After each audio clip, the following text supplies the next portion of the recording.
Assalamu alaikum. Wa alaikum salam wa rahmatullahi wa barakatuh.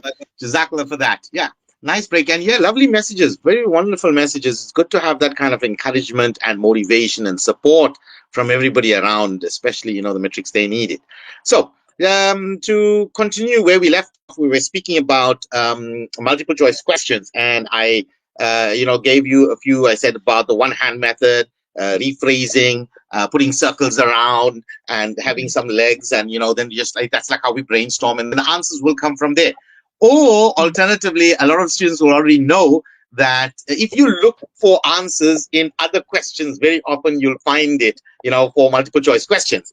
And then, with AI, you can analyze. So we've analyzed, and I've looked at, the patterns.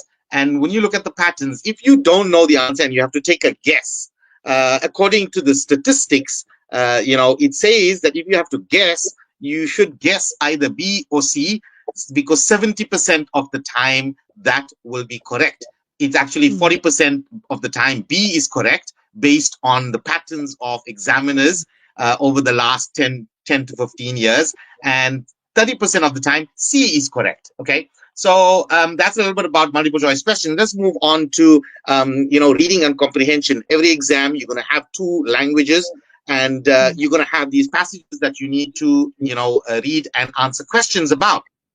Now, the biggest mistake, or the most common mistake when it comes to reading and comprehension, is that most students will read the passage first. Now, if you're reading the passage, what are you looking for? A lot of people say, I'm looking for keywords, or I'm trying to understand the passage. You're actually wasting your time, even though they might tell you, no, read the passage. What you got to do is always read the questions first.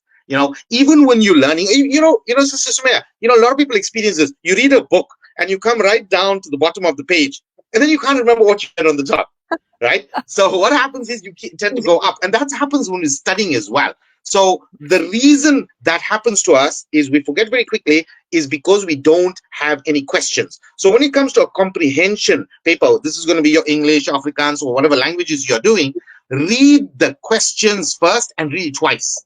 The reason is, when you read that question, right, now you know the question. Now when I go to read that passage, the brain is automatically, there's an answer there. It's automatically searching for answers. Okay.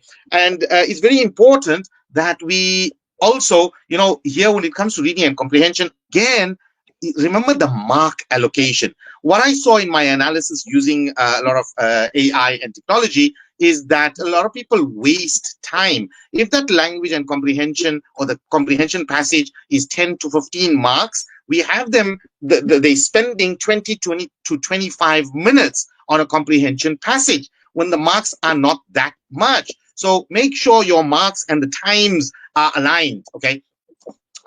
Let's go to the next type of question. And, I spoke very briefly about it, but fill in the blanks. There again, you're going to get a lot.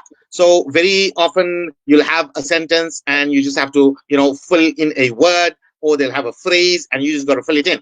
So here it's about, you reviewing all the definitions, the keywords, and the concepts, and being able to fill it. Like I told you earlier on, just like short answer questions, you can do the same with fill in the blanks. You just blank out few words in a passage, and you make different copies, and you do them at different times, and you keep filling it in. Make sure you understand the context. So it means the situation of what's the context of the question, because sometimes if you don't understand the context, why they're asking the question, in that fill in the blanks, you might actually give a totally wrong answer, although it might sound and feel like it's right. Okay. When it comes to diagrams and labeling questions, this is basically very simple. They want you to label, or they want you to, draw a diagram and label that. So here you want to always, use your memory. And when I say use your memory, use your body, right? You say, right, from my right leg, I've got 10 toes, I've got an ankle, I've got a shin, I've got a calf, I've got a knee, I've got a hip. Going up the right hand side, then I've got I've got a shoulder, I've got an elbow, I've got fingers. So now you can use that, because you can remember these areas in your body.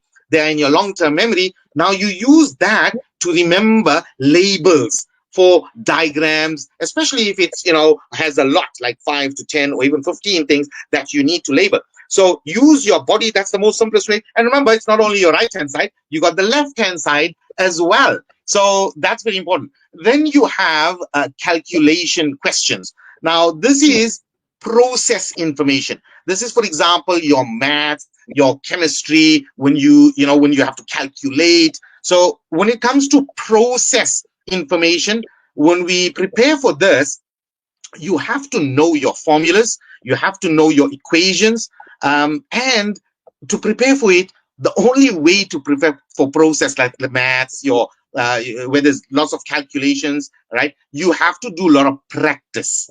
The practice examples is the best way, and always make sure you got the steps. You didn't miss steps out, and you always double check all calculations. That's very important, because you'll find most of the time errors are in little things when it comes to math and calculation or process information. Then we have data interpretation questions. This is, for example, they will give you a table or maybe a graph or a pie graph, and they'll ask you, questions about it. So what you need to do as a learner, and remember, data analysis now is from grade 4 right up to matric. So you need to know how to basically read the different types of graphs. Is it a table graph? Is it a chart? Is it a bar graph?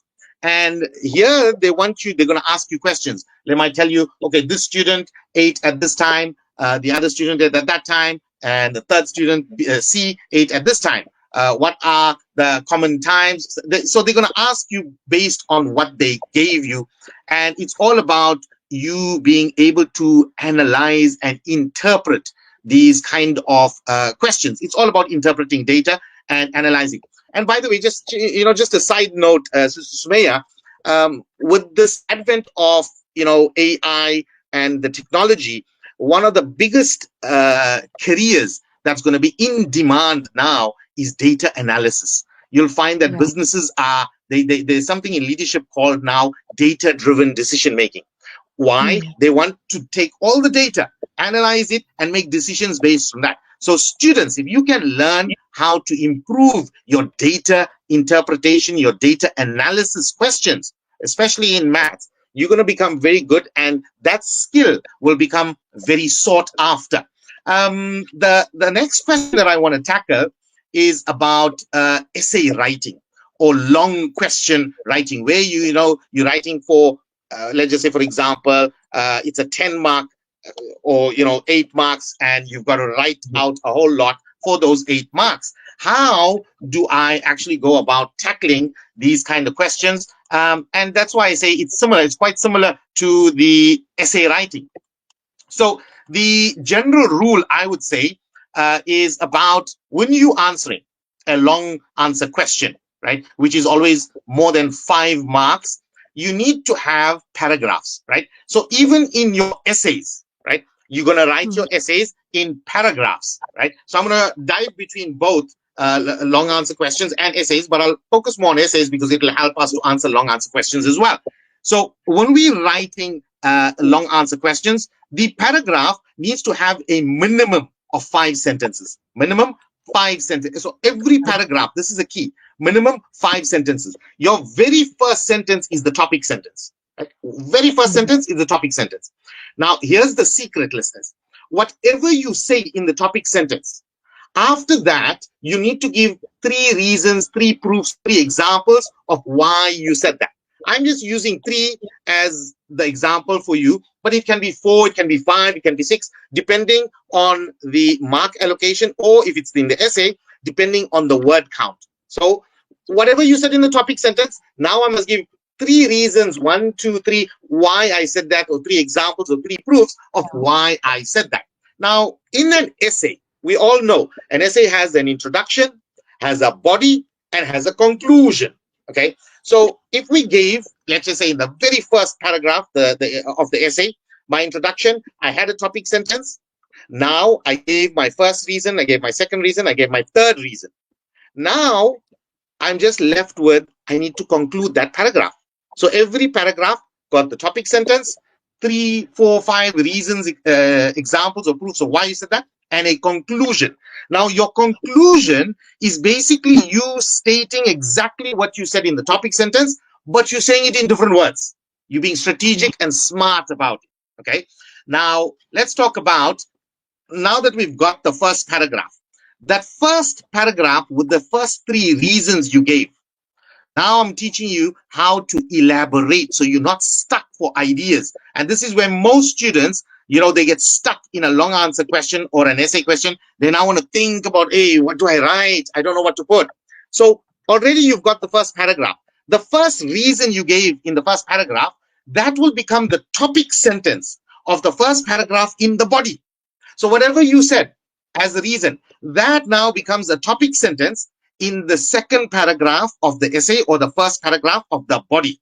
Now, we already gave you the rule earlier on. Every paragraph must have 5 sentences. So now the first paragraph in the body or the second paragraph, topic sentence was the first reason you gave on the top. Now you elaborate on it. Now you give 3 reasons, 3 proofs, or 3 examples why you gave that as the first example. And like that, the second reason you gave becomes the topic sentence for the second paragraph in the body or the third paragraph in the entire essay.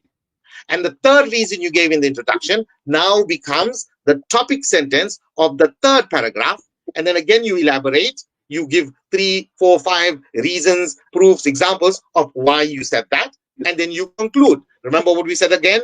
Conclusion is you restating what you said in the topic sentence, in the first sentence of the paragraph. Now, if you think about it, we have an introduction. We already have 3 paragraphs in the body. All we need now is a conclusion for an essay.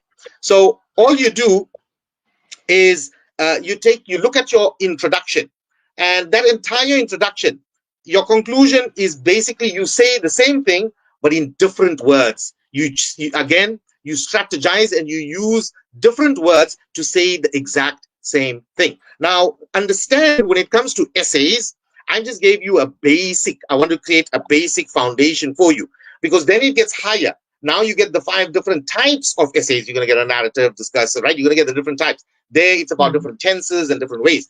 But I just wanted to give you an idea of how to answer and not get stuck for ideas and lose time. And here's a golden tip, especially for matrics.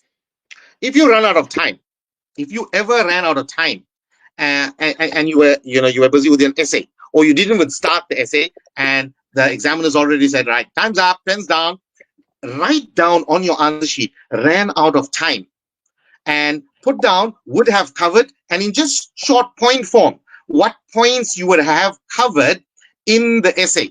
You're not going to get full marks, but you're going to get something. It's better than nothing. And I've been told by examiners that yes, if they do that, we will give them part marks. But just state, make sure you state, ran out of time, would have covered the following points in my essay, and put that down. Very, very important. Okay, so that's a little bit about essay writing. How's our time? Yeah, we have like about maybe 4 minutes or 3 minutes. Oh, okay. Let's talk about, I didn't cover this when I was doing the comprehension, but in your languages, and I'll conclude on this. In your languages, you have to write, your transactional writing, like your essays, you have to write a letter. Very often, either you're going to write an email or a letter. Now, when you're writing the letter, the most common one is the letter to the editor.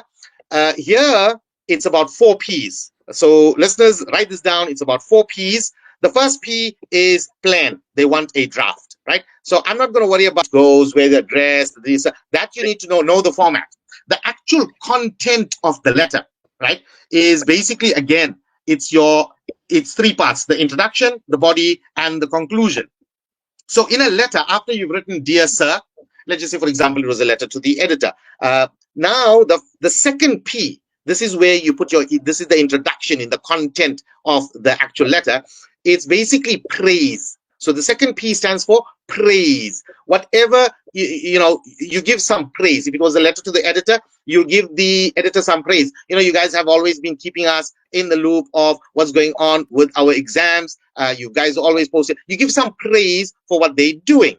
and it's never ever more than 3 sentences. Never more than 3 sentences. Then you now go into the actual body of the letter, and in the body of the letter, here is the third P. This is where you talk about the problem. If it's not a letter of complaint, then it's not a problem. Then you can talk about a project, okay? Something you're working on or something that you're part of. So it's either problem or project. Now, I use this exact same format to write letters to sponsors for accelerated learning. For example, there's a letter that I wrote many years ago to ABI, and we still use the exact same format every year. In the introduction, I said, you guys really catch our youth with your energy drinks. I see a lot of youth drinking your play. I too now have played now and then. Now that's my introduction, giving them some praise, and then I talk about a problem. And I said, the same youth are facing a major crisis in their education. And I give out all the stats about how badly education is and all of that. So we're talking about the problem. So you talk about the entire problem. And like I said, if it's not a letter of complaint, then you talk about a project you're working on. Maybe you could say you're empowering youth, or you're doing skills development, something that you're busy doing. You call it a project, and you list and you talk about it in there. And the conclusion of the letter is basically the fourth P, which is I call your proposal. That is your proposed solution to the problem, or your proposal for that project. Would you like to meet? Like I told the guy, would you like to meet on Thursday to discuss what role you can play with accelerated learning? So that's how you would actually write a letter. And remember, you're going to write your letter in both your languages. You have to write a letter. So this is basically a framework of using the 4 Ps. And with the essay question, I told you that's the elaborative method of just elaborating. You just keep expanding on what you're saying, and that will help you, ace those exam questions, especially the long answer, the essay questions, your letters. Quickly, we're running out of time. Quick one for our grade 12 learners. Advice. Okay. Remember, grade 12 preparation is key. Know and understand the different types of questions you're going to face. Practice regularly, and I would say take your exams, approach it with lots of confidence. Even if you're not feeling confident, act as though you're confident. Fake it till you make it. You got this. Jazakallah so much for linking up with us. Definitely going to get you before the exams end once again. Jazakallah so much. Inshallah, we'll do that.